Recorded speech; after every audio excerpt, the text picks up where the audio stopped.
En ocasiones, la vida es dura y cruel para algunas personas.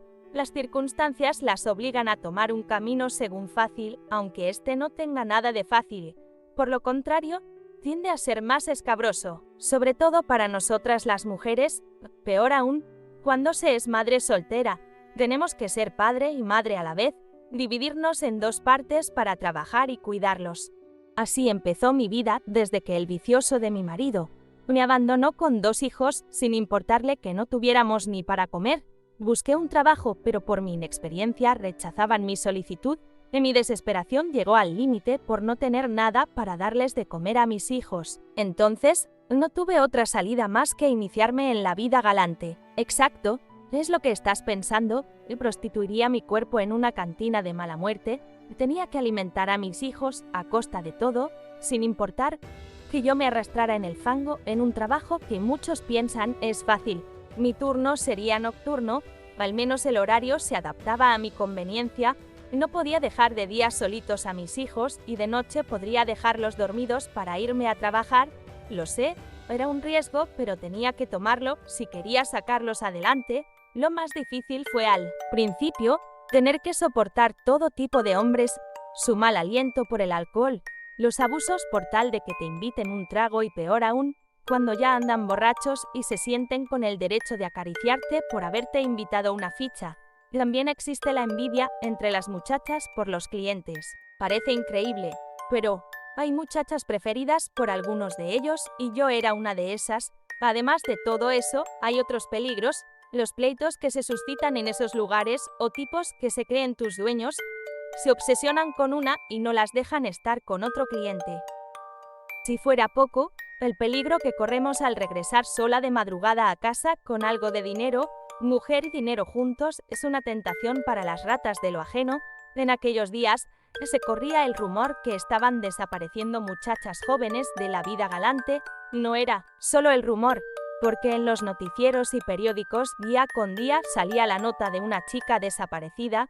También en el bar donde trabajaba se hablaba mucho de eso, por lo que quienes laborábamos ahí estábamos asustados. Se pensaba era un asesino serial, por lo que nadie estábamos seguros andando ese loco suelto, sobre todo las mujeres, pero teníamos que trabajar. Nadie nos iba a dar nada gratis para llevarle a nuestros hijos. Había una compañera que se llevaba bien conmigo de nombre Dolores. Yo le decía Lola. Ella fue quien me enseñó de cómo debía tratar los clientes. También confió en mí prestándome dinero para llevarles algo de comida a mis hijos. Le vivía agradecida por eso. Los siguientes días fueron de calma. En las noticias no decían nada de alguna desaparición, tampoco que habían atrapado al asesino serial, lo cual significaba que andaba suelto. Así actúan los de mente desquiciada, asesinan unas veces y dejan de hacerlo para despistar a la policía. Esa tranquilidad nos dio un poco de paz a mi amiga y a mí, sobre todo cuando regresábamos a casa caminando. Vivo a unas calles del trabajo y en mi ruta hacia él pasaba por un pequeño parque, el cual era donde sentía miedo al regresar cuando salía. En la madrugada hay de todos los peligros, la soledad de las calles son aliadas de los delincuentes y por lo que se estaba viviendo, las hacía mucho más tétricas y peligrosas, sobre todo esa calle. Los árboles del oscuro parque eran un perfecto escondite para los delincuentes. Sin embargo, esa calma pronto sería interrumpida. Cierta noche, una compañera llegó aterrada, diciendo que había sido perseguida la madrugada anterior por un raro ser. Decía que salió de los árboles volando y se paró cerca de ella, mirándola con ojos como el fuego. Aquel engendro no era humano. Ningún ser humano tiene alas para volar y este las tenía, así como unos enormes colmillos que le mostraba al estar parado frente a ella. Parecía un murciélago, pero con facciones de humano. Con voz temblorosa dijo que una fuerza extraña la paralizaba porque no se podía mover. Luego aquel ser agitó sus alas preparándose para atacarla. No obstante, en ese preciso momento, para su fortuna, las luces de un auto impidieron el ataque y el ente se fue volando hacia el bosque. Fue cuando la compañera pudo correr hacia acá. Se veía tan asustada que no dudamos, decía la verdad. Entonces la tensión regresó a nosotras, pero mucho más escalofriante. ¿Quién se estaba llevando las mujeres? No era un asesino serial.